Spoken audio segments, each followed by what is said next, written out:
back to the Can-Am Garage, guys. We're going to update 3 projects. Just because, I guess. Why not? We'll go with that.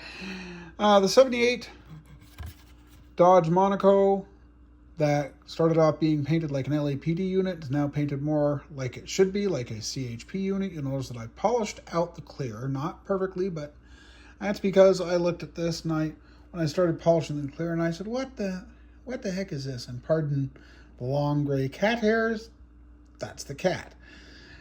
Anyway, what I'm going to do, I can't stand those cat hairs. We'll just wipe it off on the pant leg at the moment. Perfect. There you go. That means if I get serious about this, it means I'm going to have to spray more black, spray more clear, complete with masking, for the black anyway, before I can get to painting the semi-gloss black of the door frames. The door window frames, technically, I guess. Oh, it's just one more thing. I mean, the car's not going to be perfect because I'm not. Let's see if I can show you this.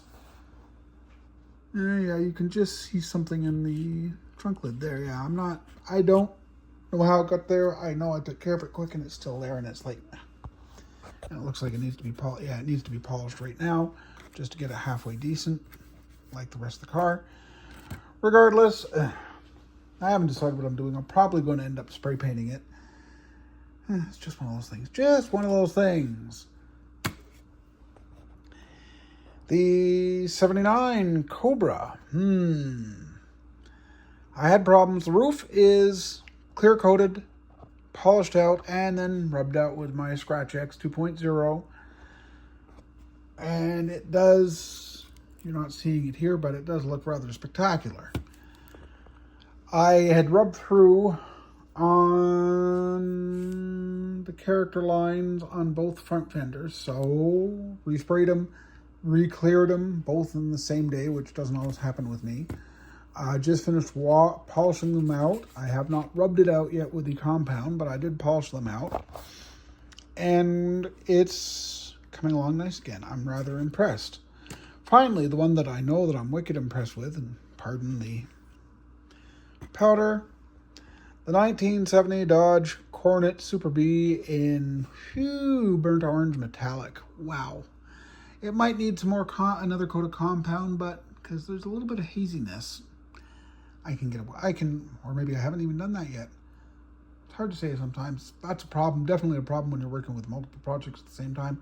What's been done with this? What's been done with that? And it's like, I'll compound it because that's where it was. That's how it was set up this morning. I said I'll compound it and we'll go from there. Regardless, that's it for this time. The cat's not going to make any rapid interventions of his own. So yeah, that's it. Thanks for watching. We'll catch you next time here at the Can-Am Garage.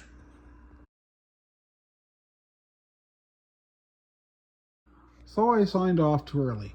Sue me.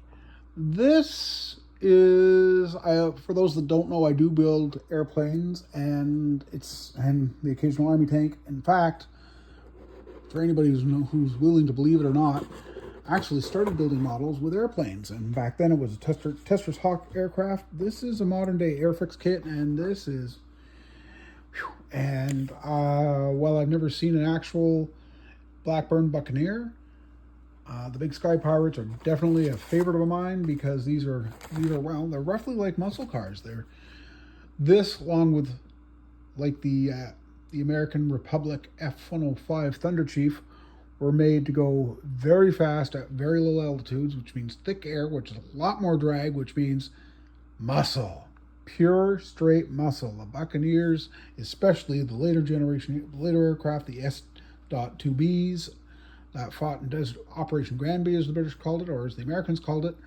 Desert Storm, Desert Shield. Yeah, these are incredible aircraft, just huge powerhouses. And, well, even though the British aren't known for doing nose art as much as, say, the Americans, there's two different choices, both rather, especially for the 1990s. Who knows? Anyway, this is going to be one of those things. It's getting added to the list, as it's probably going to start on it the next few days. Just yesterday morning, I cut bags open. I haven't even, or was that this morning? That was this morning because I was playing with the cookies, making the Christmas cookies, which you're not getting any of, and I'm not going to show you any pictures of. Although, I'll include some pictures of the Christmas sugar cookies, or snickerdoodles, I believe is what another name for them. Anyway, what we're going to do with that is what we're going to do with this is it's going to be built up as one of the aircraft from Operation Granby, which means tan. Doing a little research online shows me that I could use either Tamiya,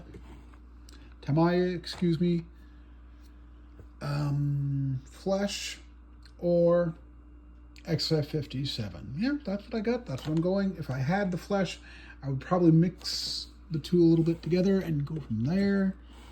But I don't have it, so yeah, it is what it is. Pardon me, I'm just covering up my paint to keep the sunlight off it. Anyway, yeah. And one last thing, while I happen to have the phone out and making videos, let's do it. I keep forgetting. This one is another cursed one. Oh, the cinnamon stick charger. Okay, the original plan showed us cinnamon stick. Someone suggested mask and paint and use, I'm trying to think of the name of the color, semi-gloss gunmetal, light gunmetal, or something like that from Tamiya. I said, oh yes.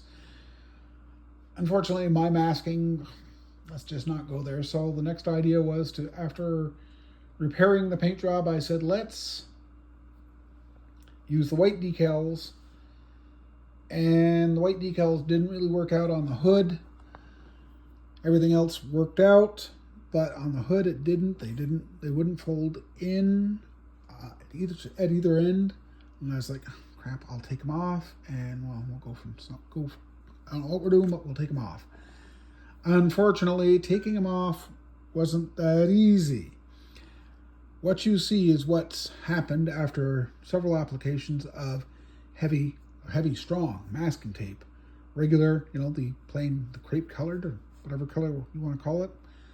And it just didn't. But what it did do is and that's when I just walked away. I said, no, at this point I'm losing. Right here, I don't know if you can see it on the phone. Oh, yes, you can. It took the clear with the decals. So obviously, where I got the decals to go on and stay on, wow. But otherwise, not so wow. It's just like, this is the second time this car has been to this point. And I really don't know what to do. I don't know what to do. I know what I can do. It's just a question of what am I going to do? And so, I don't know yet. I'm guessing we're going to use some Mark Fit and try and soften the decals to use with the tape method to take it off, and then it'll be more clear onto the hood to fix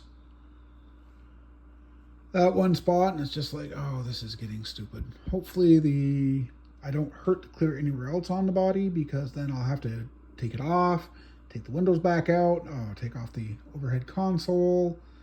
Ugh. Anyway, that's how it goes. Thanks for watching. We'll catch you next time here at the Can-Am Garage.